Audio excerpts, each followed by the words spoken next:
Alors les terres rares, en fait, je les ai jamais quittés. Depuis 40 ans, il n'y a pas une année où on a eu un sujet terre rare au labo. Alors essentiellement pour vendre ces terres rares pour la photonie. C'est un terrain que je connais bien pour avoir vécu les affaires télécom, les affaires laser, micro-laser, fibre laser, donc j'en dirai un petit mot après. Donc c'est pour ça que je me retrouve dans les terres rares. La deuxième raison, ça c'est ma casquette de prof. J'ai toujours été étonné, même offensé, que les terres rares ne soient pas enseignées, ou pratiquement pas enseignées, même dans des écoles d'ingénieurs assez brillantes. Souvent c'est chanté. Alors quand on voit les applications qu'il y a derrière, je trouve qu'il y a un effort de pédagogie qu'il faut faire. Et peut-être, ceci n'explique pas cela, mais disons à partir du moment où j'ai senti qu'il y avait un intérêt important pour les terres rares, et nos amis chinois nous ont bien aidés. Alain vous expliquera que l'embargo d'il y a 2 ans, ça a fait sortir tout d'un coup les terres rares du bois, on n'en avait jamais entendu parler, puis pof, ils deviennent les stars. Donc du coup, avec un collègue américain et 2 autres collègues américains, dont l'un est mon fils, et on a écrit un bouquin sur les terres rares. Donc ça veut dire qu'on va pouvoir alimenter les collègues avec donc du matériel terre rare à travers un livre qu'on espère didactique, je vous en parlerai tout à l'heure. Alors, pour pas qu'il y ait de méprise, ce colloque n'est pas un colloque sur la musique des années 70, où il y avait des groupes pop et country qui sévissaient, qui s'appelaient Rare Earth. Je suis pas convaincu, j'en sais rien, je sais pas, c'est Laurent qui est le plus jeune de l'équipe. Je sais pas s'il y a encore un groupe qui s'appelle Rare Earth, mais je suis pas sûr. Donc, ce qui va nous intéresser, c'est évidemment, ce sont les produits de l'industrie des terres rares. Ici, vous voyez le produit standard qui est le produit commercial, qui est véhiculé dans le monde, c'est les oxydes de terre rares. Alain Rolla, évidemment, connaît parfaitement ça, puisque c'est ça que Alain vend. Donc, je vous disais, voilà le livre qui va apparaître bientôt, qui est chez Elsevier, qui s'appelle Rare Earth. Donc, voilà les auteurs. Donc, Myself. Le deuxième, c'est un produit de chez moi aussi, puisque c'est mon fils, et Pierre Lucas, qui est prof aux États-Unis depuis 20 ans.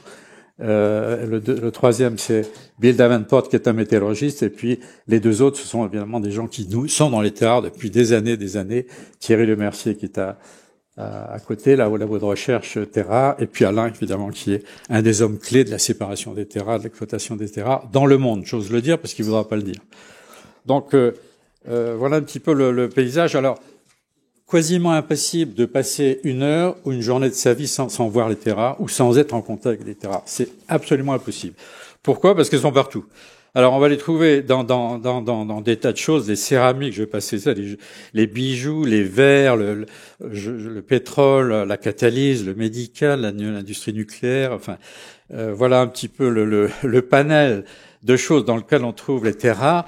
Mais probablement le microcosme où il y a le plus de terres rares par unité de surface, c'est une voiture. Bon, les voitures, il y a une vingtaine de spots dans une voiture dans lesquels il y a des terres rares. De façon un peu générale, il y a entre 1,5 kg, 2 kg de terres rares dans une voiture. Alors évidemment, si on parle de voitures hybrides, c'est-à-dire qui circulent donc moteur de traction plus moteur thermique, là évidemment on change de gamme puisqu'on va avoir des kilos et des kilos qui vont être mobilisés soit pour les batteries, je vais en dire quelques mots tout à l'heure, soit évidemment dans le moteur de traction. Et tout ça, ça fait qu'il y a une vingtaine de kilos de terres rares dans une voiture hybride type Toyota. Donc simplement pour vous donner. Et là, évidemment, j'ai pas mis tous les spots où il y avait des terres rares. Plus, ce qui est évidemment un point extrêmement important, c'est les pots catalytiques. Pots catalytiques, donc à base d'oxyde de cérium. Tout ça, je vais en parler tout à l'heure. Alors, si on veut mettre de l'ordre globalement, où se trouve la demande? Bon, la demande de terres rares, on peut la découper en 5 morceaux. Il y a évidemment des demandes marginales, mais je ne vais pas insister là-dessus, j'aurai pas le temps. Bon, la grosse part du gâteau, ce sont les magnets, ce sont les aimants. La deuxième, c'est celle des catalyseurs. Alors ça, c'est en tonnes, donc c'est une vision qui est qui en vaut une autre. Alain vous présentera peut-être, Alain Rolla vous présentera peut-être un gâteau en business ou autre chose. Là, c'est des tonnes. Donc les aimants, c'est très gourmand en terres rares. Après, c'est les catalyseurs. Il y a également les batteries. Et puis le polissage, une activité qui pourrait être considérée comme un peu marginale, mais qui est décisive pour la survie de compagnies comme Solvay.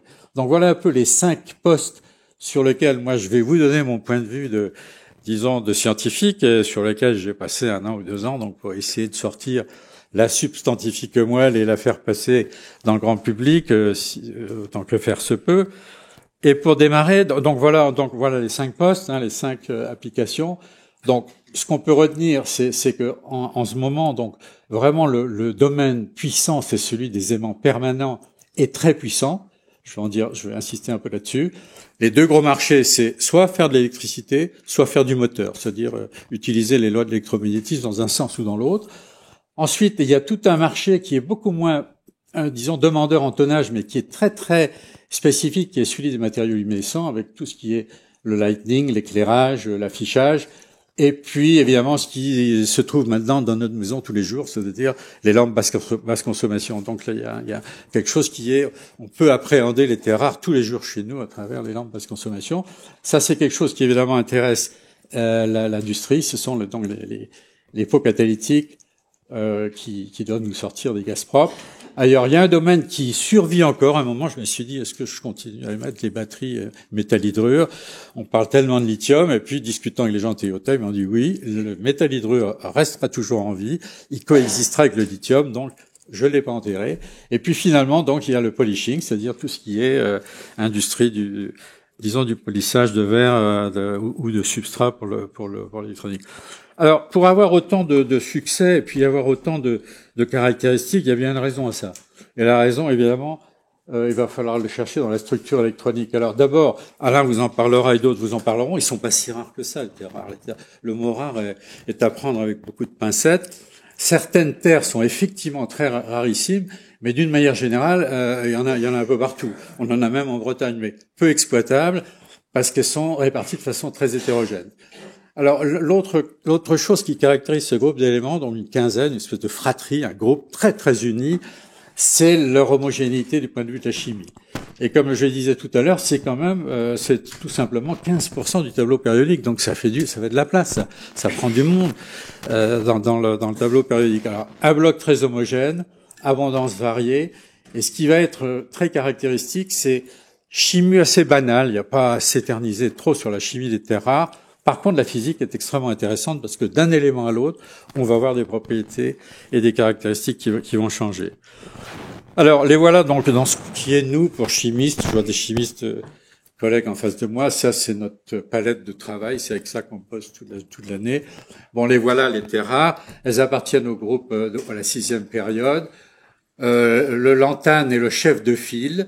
Alors comme elle démarre la 6e période qui est extrêmement longue et que du coup ils arrivent 14 d'un seul coup, c'est vraiment la famille bretonne là, qui arrive d'un seul coup, eh bien on les a sortis puis on les a mis là pour qu'elle n'encombre pas le tableau périodique et que le feuille A4 soit un format normal. Mais alors évidemment à côté il y a les 5e. Donc les voilà ici. Alors dans ce bloc-là, alors Alain, j'ai pris ça à Alain Rollat. Lui, il est habitué à les découper comme ça en disant oui, mais il y en a 14, mais il y a ce qu'on appelle les légères au début, il y a les lourdes après, et c'est une façon comme une autre de dire il y a quand même des sous-groupes là-dedans.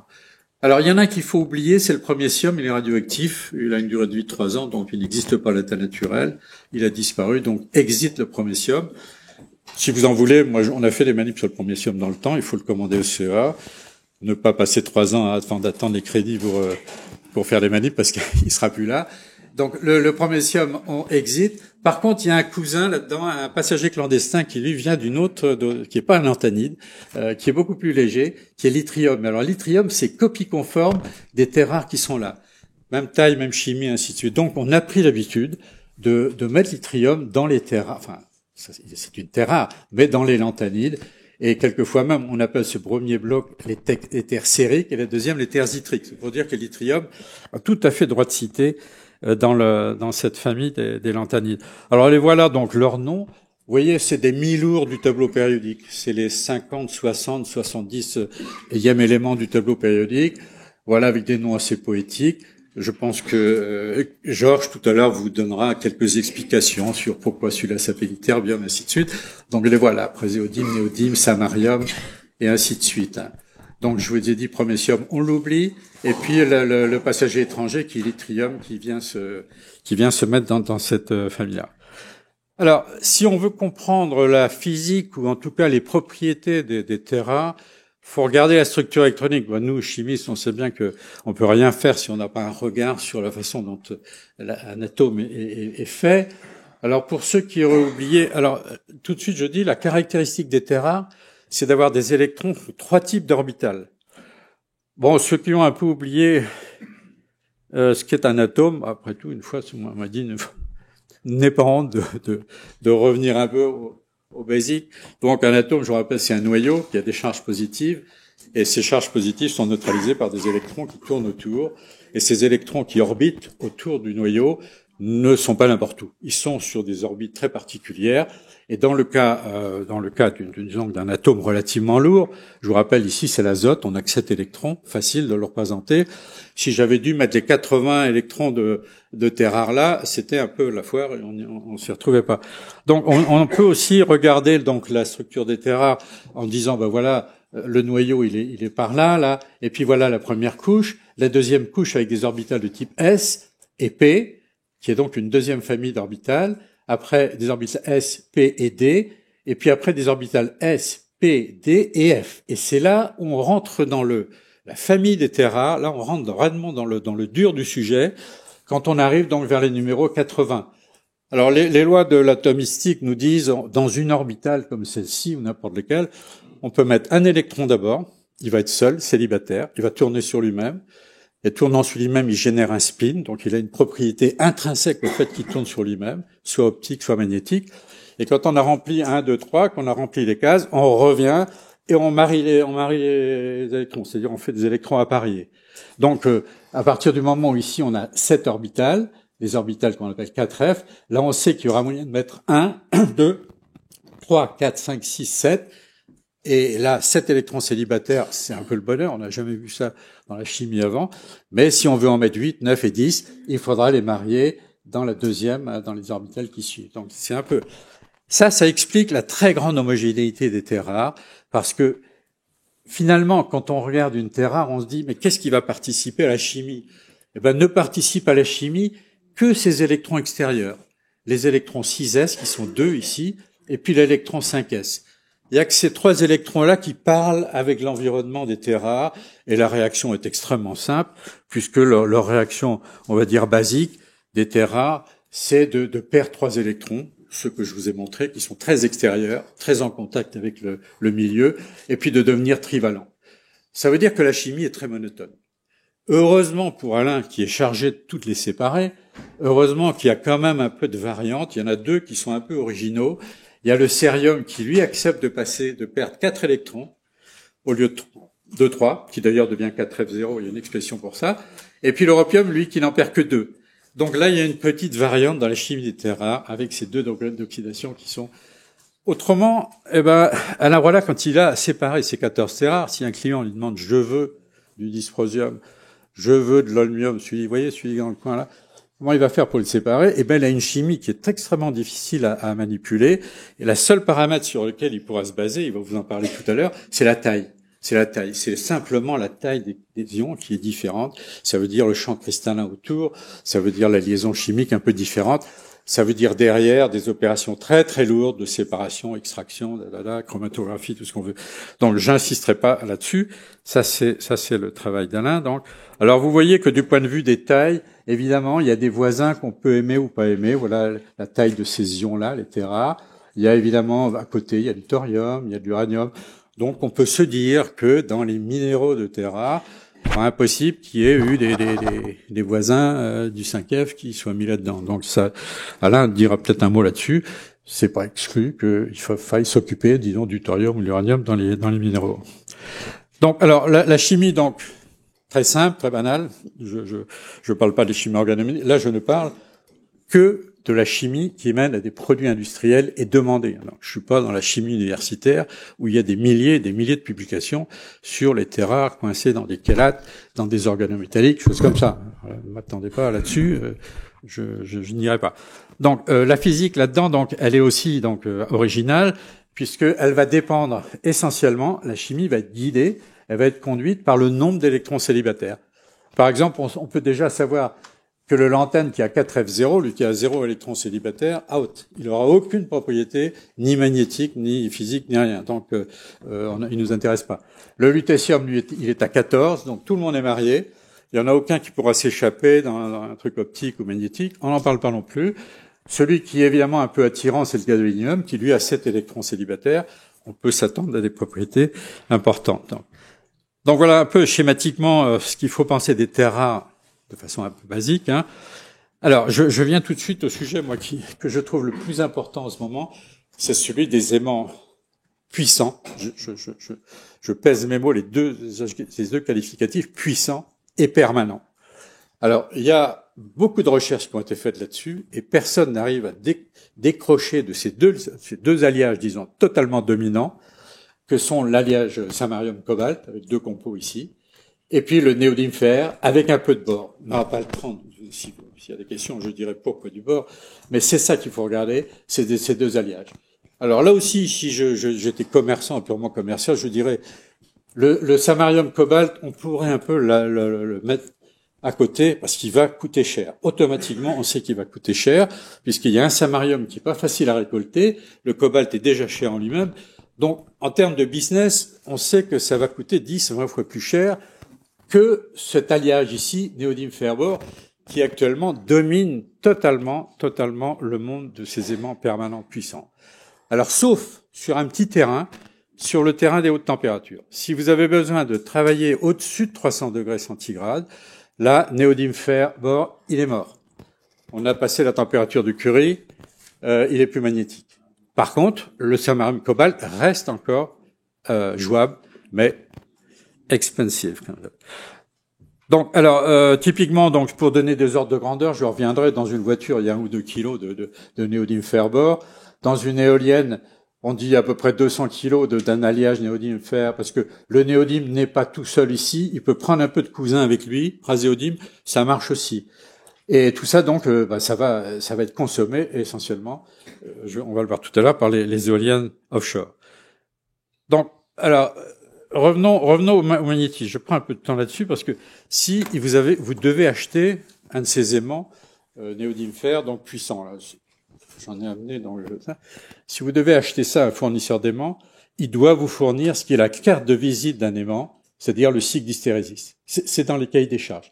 Il doit vous donner cette courbe-là, qui vous donne 2 choses, qui vous dit d'abord, voilà comment le matériau s'est aimanté. Alors, je vous rappelle donc, les porteurs de spin magnétique sont les 2 partenaires, le fer, qui a 5 spins, le néodyme, lui, qui en a 3. Donc, ça fait beaucoup de monde magnétique dans un tout petit volume, puisque ce sont que des alliages néodyme-fer.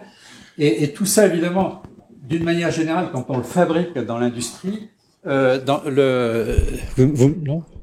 Non, vous pouvez m'écouter autrement, non? Ouais, c'est bon. Donc, ce qui est important, c'est la première courbe de magnétisation, c'est-à-dire la façon dont l'aimant va se comporter quand on va le mettre dans un champ magnétique. Est-ce que ça va être facile, difficile d'orienter tous les spins pour que finalement, il s'aligne et donne en sorte une espèce de monodomaine magnétique in fine? Eh bien, dans le cas de ces aimants très particuliers, c'est facile. Moi, je l'ai vu faire devant moi en Chine. Je suis allé visiter plusieurs usines et en 1 seconde, ils m'ont magnétisé des petits aimants comme ça. Mais c'est vraiment très rapide. Alors, bon, la rapidité, c'est pas en soi un gain. Ce qui est réellement un gain, c'est que quand on supprime le champ de magnétisation et qu'on regarde, oui, mais qu'est-ce qui reste après la magnétisation? On a ici un champ magnétique résiduel, ce qu'on appelle la rémanence, qui est extrêmement puissant. Les plus puissants qu'on ait jamais fait. Ça vous explique la force, ça vous donne. Donc, si on doit garder 2 paramètres quand on achète un aimant néodyme-fer, c'est de dire cette valeur-là, qui est la rémanence, qui va mesurer le champ magnétique qui va sortir de cet aimant-là, et qui va être dans l'élément décisif. Cette valeur-là, elle est évidemment extrêmement importante. Mais on avait déjà atteint ces valeurs-là. Ce qui est beaucoup plus spectaculaire, c'est de dire, mais combien de temps on va la garder? Est-ce que cet aimant-là qui est magnétisé, est-ce que je le garde 1 mois, 2 mois?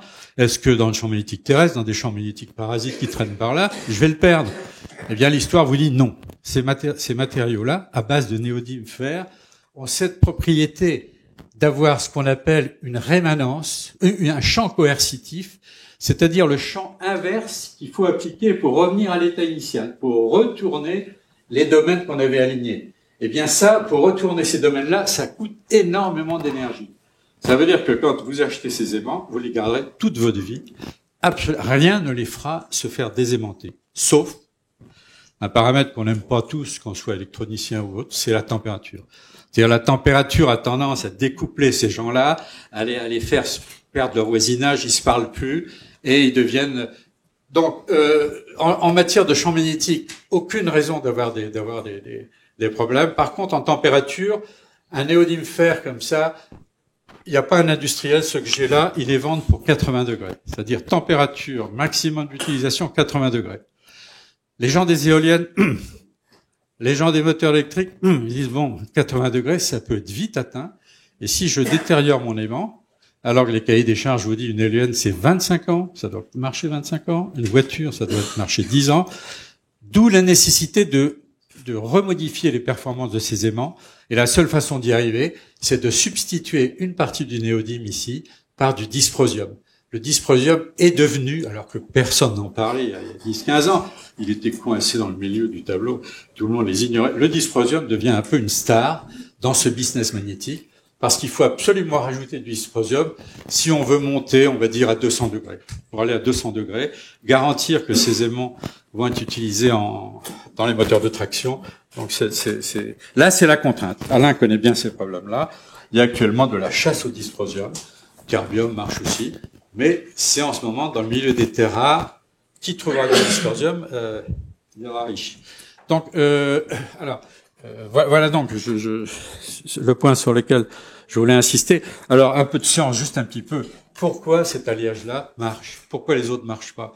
Pourquoi il y a des dizaines de labos qui essayent de changer les compos et ça marche pas? La raison, c'est qu'en fait, on associe deux choses que nous, chimistes, on connaît bien. On associe deux choses qui sont à peu près identiques. La structure du matériau de ce N2Fe4 est une structure tétragonale, très dissymétrique. Imaginez des boîtes de sardines que vous empilez les unes sur les autres. C'est la structure de ces matériaux, la structure en couche bien ordonnée.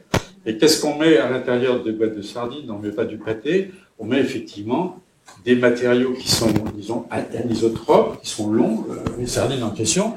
Eh bien, c'est ce qu'on fait quand on ajoute du néodyme dans cette structure. Il y a une espèce de bon accord entre l'anisotropie magnétique, c'est-à-dire l'anisotropie du champ magnétique créé par le dysprosium ici, et la structure d'accueil, ainsi que le néodyme. Donc ces deux clients-là, néodyme, ont cette structure un peu aplatie, de ballon de foot aplati, ils rentrent très bien dans cette boîte-là, et idem pour le dysprosium. Et c'est l'ensemble des deux qui fait que, quand on a réussi à créer cet assemblage très anisotropes avec à l'intérieur les terres rares, on conserve une structure qui bougera pas. C'est ça la réponse un peu avec les mains de pourquoi cet alliage est imbattable et imbattu. Dieu sait si les Américains ont fait des recherches pour essayer de trouver une autre compo, ça marche pas. Donc là je voulais.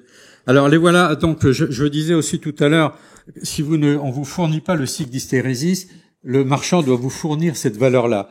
Il doit vous fournir le produit de la force et de la persistance. Ici, ça s'appelle BH max. Et ça vous donne une figure de mérite de la valeur d'un aimant. Ça permet de les comparer, autrement on ne sait pas trop où on va. Donc voilà un peu, si vous voulez, dans la littérature récente, comment a évolué la valeur de ce fameux BH qui prend en compte force et rémanence, c'est-à-dire persistance. Et on voit évidemment que le néodyme Ferbor est nettement au-dessus, personne n'arrive à le battre. Le samarium cobalt est un petit peu en dessous, mais encore une fois, le samarium cobalt ne baisse pas les bras, parce qu'il tient beaucoup mieux en température. Donc, je veux pas être exclusif. Alors, donc ça, je redis, mais j'en ai déjà parlé. Donc, ça c'est la version française. Donc, c'est strictement le même genre de choses. Alors, donc, qui achète ces aimants permanents? Bon, typiquement, les gens qui connaissent bien l'électromagnétisme et qui savent que si on fait bouger un de ces aimants devant un morceau de cuivre, eh bien, les électrons qui sont dans le cuivre sont amenés par le champ magnétique, sont mis en mouvement. C'est pour autre chose que de faire l'électricité. C'est vraiment de la physique de base. Faire tourner donc cet aimant devant un morceau de cuivre, les électrons bougent, donc on fait de l'électricité tout simplement. C'est des générateurs. Et l'autre propriété, qui est évidemment à l'inverse, c'est que si on a une bobine dans laquelle on fait passer un courant électrique, si on a une source donc de courant, et puis qu'on a un aimant qui est dans le coin, eh ben cet aimant, dès qu'il voit un champ magnétique, il vient dedans, et puis on fait tourner un moteur. Donc c'est vraiment aux élèves de CM2, on leur dit voilà, il y a deux choses à faire avec des aimants, soit faire de l'électricité, soit faire des moteurs, c'est la production d'énergie. Alors où on en est, disons, alors on peut aussi s'en servir, disons, comme holder. Là, c'est C'est la casserole dans laquelle je fais ma soupe de poisson, là. Et il y a donc ici, je la tiens ici avec un petit aimant qui doit faire 2 mm de diamètre. Ça a vraiment des capacités. La capacité de holding là est de l'ordre de 3 kg pour un tout petit machin comme ça. Donc les deux grosses applications, je l'ai dit tout à l'heure, c'est évidemment la génération d'électricité et en particulier en offshore. Là, on va essayer d'éviter d'avoir de la maintenance. Là, on va essayer d'avoir de la puissance sans amener de l'électricité par l'extérieur. Et puis évidemment les moteurs. Donc c'est tout ce qui est moteur électrique, petit ou grand. Des moteurs électriques, vous en avez dans vos computers, vous en avez partout. Dans une voiture, il y a une quinzaine ou vingtaine de petits moteurs électriques. Donc ça, on manque pas de données là-dessus. Alors actuellement, disons, l'ordre de grandeur des générateurs, ce qu'on appelle les permanent magnet generators, c'était de l'ordre de 5 mégas. Donc c'est vraiment des générateurs extraordinairement puissants. J'ai été récemment en contact avec la société qui en fait en Finlande, qui s'appelle The Switch, et qui les vend, qui en fait une de 8 mégas actuellement. Donc c'est vraiment des engins extraordinairement puissants, lourds. Il y a là-dedans plusieurs tonnes d'aimants néodyme fer. Le design évidemment breveté est très très particulier, au point que avec des éoliennes comme ça qui tournent de l'ordre de 11 à 20 tours par minute, c'est-à-dire relativement lent, on arrive à sortir donc du courant, on va dire normal, et on arrive du coup à supprimer la boîte de vitesse, qui évidemment a toujours été l'endroit de maintenance maximum, l'endroit ennuyeux, parce que c'est là où ça casse. Donc avec cette nouvelle génération de générateurs, permanent magnet générateurs, on sort donc des choses beaucoup plus fiables. Bon, je sais qu'en Bretagne, maintenant, on a investi beaucoup, il y a beaucoup d'éoliennes offshore, là, ça y est, les décisions ont été prises. Même l'hydrolienne va fonctionner aussi avec des néodymes fort-bord. L'hydrolienne, c'est encore pire, parce qu'il faut pas être en panne là-dessous, aller envoyer des pêcheurs sous-marins pour réparer un truc, bon, c'est pas quelque chose. Donc, réellement, là, il y a un break du point de vue de la génération d'électricité à cause de ce côté aimant puissant et permanent. Donc, aucun risque est garanti 25 ans d'utilisation, donc. Enfin, c'est le cahier des charges, hein.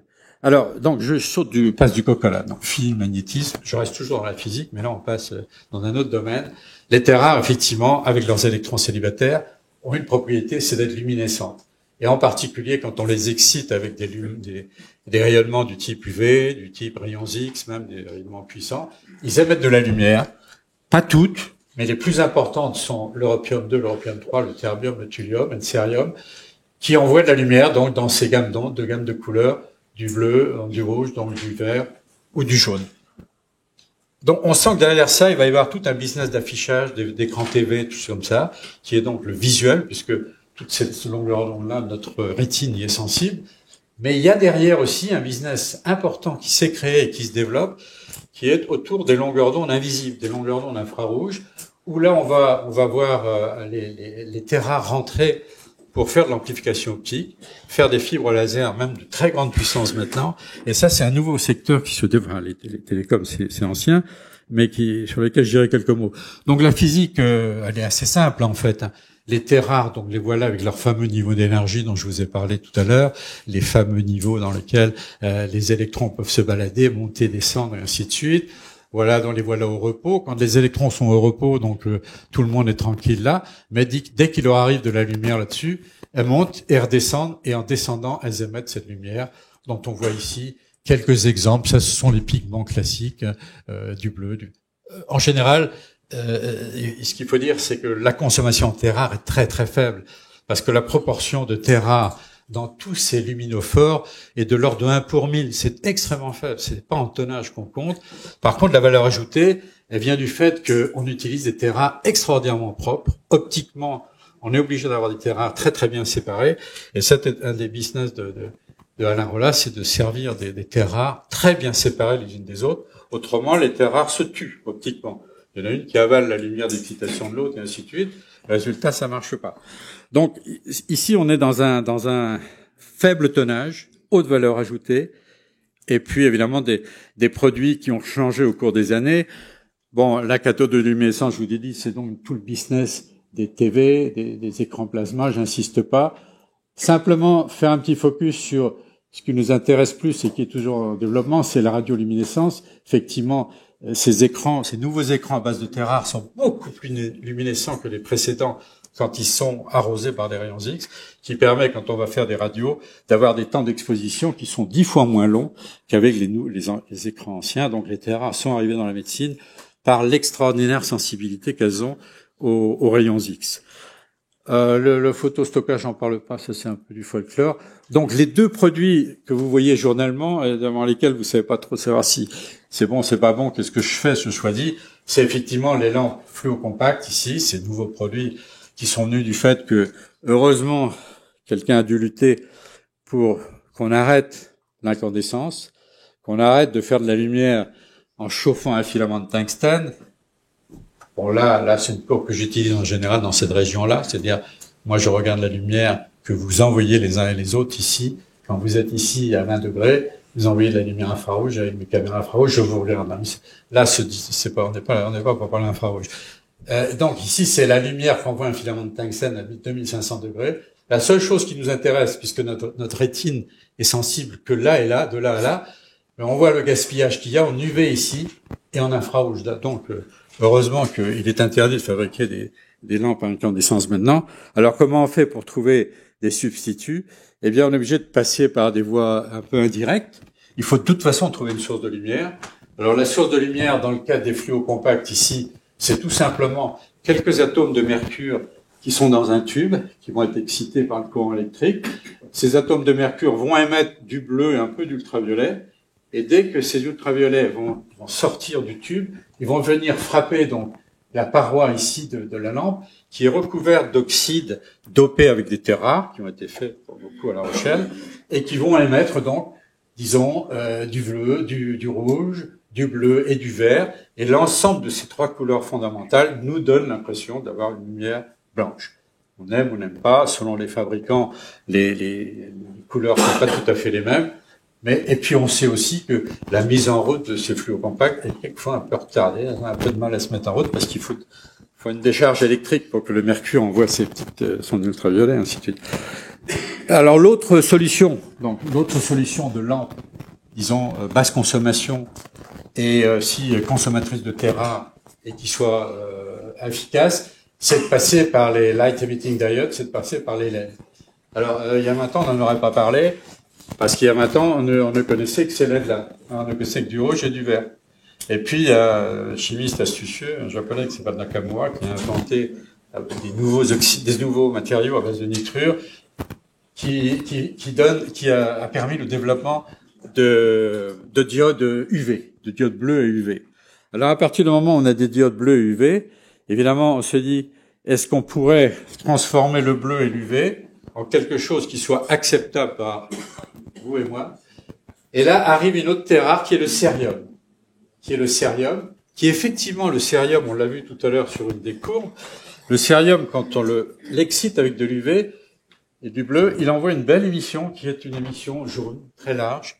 Et le résultat de ceci, c'est que quand notre œil perçoit un petit peu du bleu qui a été émis donc par la LED initiale ici, mais une grosse partie de l'énergie bleue a été transformée dans ce spectre qui est moyen rouge, et bien l'ensemble de tout ça nous donne donc cette couleur blanche. Alors on le voit ici sur le truc final. Voilà ici une céramique par exemple qui est un oxyde d'aluminium, peu importe, mais dopé avec du cérium, très peu encore, 1 pour 1000. Et puis donc quand cette céramique reçoit l'ultraviolet, le bleu, elle émet donc quelque chose qui est quand même visiblement blanc. Bon, tout ce monde-là change, hein. Il y a pas de rien n'est fini. Il y a des tas de recherches qui sont faites dans ce domaine pour améliorer la qualité, le bleu, les rendre plus friendly, comme ils disent, parce que bon, c'est une lumière qu'on n'aime pas, mais bon, en tout cas. Alors, je passe aussi là rapidement dans tout ce qui est invisible. Là, c'est un business aussi qui est en plein développement. Je discute même pas de ce qui est déjà un peu rétro, qui sont les laser YAG, cristaux YAG. Ça fait déjà 30-40 ans que on connaît ces cristaux, rien de nouveau sur le ciel. Par contre, ce qui se développe à 100 à l'heure, ce sont ces lasers nouveaux lasers qui sont des lasers fibrés. C'est-à-dire, là-dedans, la terre rare, au lieu d'être fixée dans un cristal, elle est enfermée dans le cœur d'un verre, à l'intérieur d'un verre ici, vous voyez, dans la partie du cœur du verre, et elle va devenir la partie active. Et alors, on pompe la terre rare par l'extérieur et on récolte, la cavité résonante est ici, et on récolte à la sortie de cette fibre, qui est donc un laser, qui est devenu un laser souple, on récolte des énergies qui, le dernier annoncé, c'était à 6 mois à Paris au Congrès sur les terrains, c'est 100 kilowatts. Avec 100 kilowatts, vous tuez quelqu'un. Je veux dire, on n'est plus dans la petite chirurgie laser en utilisant des fibres laser de petite puissance. Là, il y a une boîte qui s'appelle IPG, qui est leader mondial de ces fibres laser, qui annonce donc, alors là, on découpe des tôles, on fait de la soudure, on fait des tas de choses. Je sais qu'Aren Citroën s'est monté en fibre laser. Le responsable, c'est lui, l'Iterbium. Et il émet à 1 micron. Peu importe, il émet à 1 micron. Et en général, évidemment, quand on a une structure souple comme ça, on a 2 bénéfices. D'abord, on dégage les calories vite, parce que c'est une structure qui est favorable à la dissipation des calories. Il n'y a pas besoin de refroidir, ça s'en va. Et puis, deuxièmement, c'est souple. C'est-à-dire, on peut diriger le laser là où on veut, et en particulier dans les sauts automobiles, du découpage, du montage, puis il faut aller dans les points, un coup de laser. Donc là, il y a une vraie révolution qui est liée à la puissance, qui atteint des dizaines de kilowatts maintenant. Donc là aussi, alors, dernier point qui est un peu par rétro, ça a 20 ans, ça. Je vous rappelle que les télécoms optiques, ça fonctionne sur le principe d'envoyer de l'information dans une fibre de verre, de silice. Alors, pour pas que l'atténuation de la lumière s'éteigne tout de suite, autant choisir la bonne longueur d'onde. Et quand on regarde le spectre de transparence de la silice, on voit tout de suite c'est en plein milieu, entre l'UV et l'infrarouge, qu'il y a ce qu'on appelle une fenêtre d'ultratransparence. Et elle est exactement à 1,55 microns. 1,55 microns. Les gens qui sont dans les télécoms, ils sont vaccinés avec cette longueur d'onde. Elle n'est pas négociable. C'est la zone d'ultra-transparence de la silice. Alors, les gens des télécoms, il y a 20 ans, se sont dit, oui, mais bon, ça va, on envoie un signal dans la silice, il se propage 80 km, et après, qu'est-ce qui se passe? C'est-à-dire, là, voilà, il faut régénérer le signal et le rebooster. Qui est capable dans le tableau périodique d'émettre de la lumière à 1,55? Il n'y en a qu'un qui peut lever le doigt, c'est l'erbium. L'erbium est le seul terre rare qui est capable, à cause de son spectre, d'émettre de la lumière à 1,55. Il a donc été développé, ça a été plus ou moins, on a pensé que cette invention serait nobelisable. Ça sera peut-être encore nobelisable. Mais donc voilà ce qu'on appelle les Erbium Doped Fiber Amplifiers, qui sont donc ces petites boîtes qu'on met tous les 80 km sous terre, sur mer, ainsi de suite. Ça consomme peu, parce que ces trucs-là, c'est pompé avec des petites diodes. Ça n'a pas besoin de beaucoup d'énergie. Et un coup de reboost, et puis la lumière est regonflée, elle repart pour 80 km, ainsi de suite. Donc ça, c'est une révolution sur ce créneau extrêmement précis. Heureusement que l'erbium était là, parce qu'autrement, on sait pas comment ça serait terminé. Rupture immédiate. Je passe à un autre sujet qui est encore, on est dans l'automobile. Je suis au-dessus, je suis largement. Donc, qui est la catalyse. La catalyse, donc là, on est dans une chimie qui est un peu différente. Il faut absolument, quand on veut brûler les imbrûlés d'un pot catalytique, il faut trouver quelque chose pour brûler les gaz non brûlés, le CO qu'on n'aime pas, et puis décomposer le NOx qui s'est fabriqué dans la chambre de combustion. Eh bien là, on fait ce qu'on appelle de la catalyse hétérogène, c'est-à-dire il faut réussir à trouver un matériau qui soit capable de fournir à sa surface un oxygène extrêmement réactif, natif, très réactif, qui va être capable de faire CO2, qui va être capable de brûler les imbrûlés et de transformer NOx. Eh bien là aussi, il y en a qu'un qui est capable de faire le travail, c'est l'oxyde de cérium. L'oxyde de cérium, pourquoi ? Parce qu'il a cette deux valences. C'est une espèce d'éponge à oxygène, l'oxyde de cérium. Il est capable de prendre, de relarguer. Mais quand il relargue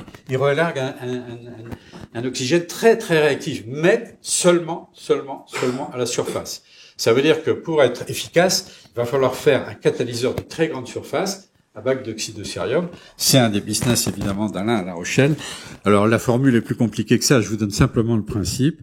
Et puis, bon, tout ça marche bien puisque, disons très clairement qu'il n'y a pas que des oxydes de terre rare, il n'y a pas que de l'oxyde de cérium. Il y a un autre qui aide bien aussi, ce sont les métaux précieux. Et si en ce moment, après avoir se faire voler son moteur marin, en Bretagne, on se fait voler ses pots catalytiques, c'est pas trop pour l'oxyde de cérium parce que ça vaut pas cher, mais c'est pour la partie, les quelques milligrammes ou grammes de platine palladium qu'il y a dans le pot d'échappement. Donc voilà comment ça se passe. Donc le design d'un pot catalytique, évidemment, implique qu'on a une structure en nid d'abeille très très poreuse avec des tout petits trous. Le catalyseur est déposé là-dessus. Et puis bon, ça marche bien. Si vous êtes prêt à dépenser, je crois que c'est 2 à 3 000 euros, un pot catalytique, ces deux-là. Donc, juste avant-dernier, donc, métal-hydrure, c'est l'autre business qui est consommateur de terres rares. Ici, on est dans un monde tout à fait différent. La terre rare ne joue aucun rôle actif. C'est un alliage qu'on appelle l'alliage LaNi5. Je prends un standard, mais c'est évidemment pas ça dans la réalité. Dans l'industrie, c'est plus compliqué que ça. Qui a une capacité formidable, c'est d'avaler de l'hydrogène et avoir une capacité de stockage qui est absolument formidable, bien plus que de compresser de l'hydrogène, de le liquéfier ou de le solidifier. Donc on a là un réservoir d'hydrogène. La manip électrochimique, la terre rare le voit passer, ça l'intéresse pas beaucoup. La manip électrochimique, c'est évidemment l'hydrogène qui est le H qui va donner son électron, c'est celui qu'on utilise. L'électrolyte solide, c'est ça. L'électrode positif, c'est du nickel 3, nickel 4. Donc bon, l'avantage, à un moment, je me suis dit, est-ce que je continue à mettre ça sur les transparents? Évidemment, la différence de potentiel n'est pas élevée, c'est 1,3 volts, c'est pas du lithium, hein, donc on s'est dit, les lithium arrivent, bye bye, les métal-hydrures. Et bien, après avoir discuté avec des gens de Toyota, ils m'ont dit, non, nous, ça fait 15 ans qu'on fait ça. Ça fait 15 ans qu'on fait, sur tous nos Prius, qu'on fonctionne avec des métal-hydrures. Jamais de pépins, ça marche très très bien. Évidemment, avec ce genre de batterie, avec ce genre de batterie, on fait quoi, 2 kilomètres, hein. Si vous tombez en panne, vous faites 2 kilomètres avec ce qu'il y a là-dedans. Et puis après, bon, donc ce n'est bon que pour de l'hybride, c'est clair. Mais bon, je tiens des informations donc pour avoir discuté avec les ingénieurs de Toyota au Japon en disant on garde nos métal-hydrures. Alors parce que j'arrive au bout, dernier business donc qui est un business intéressant, un peu méconnu, c'est le polissage. Et ça, c'est des gros chiffres d'affaires. C'est des polissages d'un peu tout, des lentilles, des disques. L'électronique est très, très consommatrice de ça. Et il y a un phénomène, il y a une chimie derrière extraordinaire, extrêmement intéressante que j'ai découvert, qu'on appelle le Chemical Mechanical Polishing, le CMP. Au début, j'avais pas fait attention à ça. Et puis après, en discutant avec les gens, puis en regardant un peu plus près, eh bien, on s'aperçoit qu'effectivement, l'oxyde de cérium qui sert donc à faire ces polis qui nous servent tous pour les optiques, il agit de deux façons. Il casse les petits grains, ça c'est de la mécanique bête et méchante. Le diamant le ferait, l'alumine le ferait, tous les durs le feraient. Mais par contre, il a quelque chose de beaucoup plus intéressant, c'est qu'il y a une réaction de surface entre les oxydes de cérium ici, avec un peu d'OH qui se sont mis sur le côté, qui s'attrape un autre OH qui était sur la surface du verre ou du wafer à polir, et il emmène les couche par couche. C'est du pelage. Il amène, ça c'est du vrai chemical polishing, et ça donne, in fine, ce qu'on fait de mieux en matière de rugosité, c'est-à-dire qualité de poli, ainsi de suite. Donc ça c'est quelque chose que je trouve un peu formidable. C'est pour ça que je donnais un peu voilà, l'oxyde de cérium, on n'a pas le temps d'y revenir si jamais ça vous intéresse, dans ces deux versions. La version, donc, catalyse ici, c'est une structure qui est formidable. C'est la structure fluorine. Elle est d'une flexibilité, mais incroyable. Gérard Ferry, qui connaît bien cette chimie-là, il me contredira pas. Ça avale, ça recrache un peu tout ce qu'on veut. Ça peut se substituer. Donc voilà, on n'a pas trop le temps d'en parler. Alors bon, tout ça, c'est bien joli.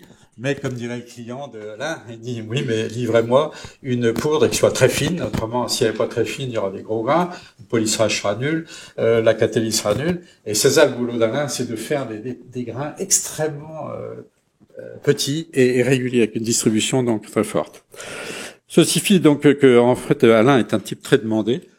Vous voyez là Alain quittant La Rochelle sur son canotte, dans lequel il a mis quelques kilos de dysprosium, et visiblement il a des clients derrière qui le suivent, qui se disent ça va être à moi ce dysprosium. J'espère que c'est encore vrai, Alain. En tout cas, pour moi, ça sera l'occasion de transmettre la passage à Alain. Je vous remercie beaucoup pour votre attention.